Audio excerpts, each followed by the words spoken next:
हो बिरहिन के भइल बाटे भेसावा तो फोनवो ना लागेला हो। राम हो बिरहिन के भइल बाटे भेसावा तो फोनवो ना लागेला हो। Mix by Dharmendra Sharma.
बगली की भइल हमर भेसावा तो गइली कौन दिसवा हो, कौन दिसवा हो।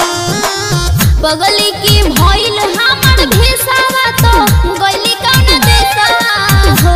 प्रदीप राइटर काजल सहेली कइले सावा तो मनवो ना लागेला हो। राम हो बिरहिन के भइल बाटे भेसावा तो फोनवो ना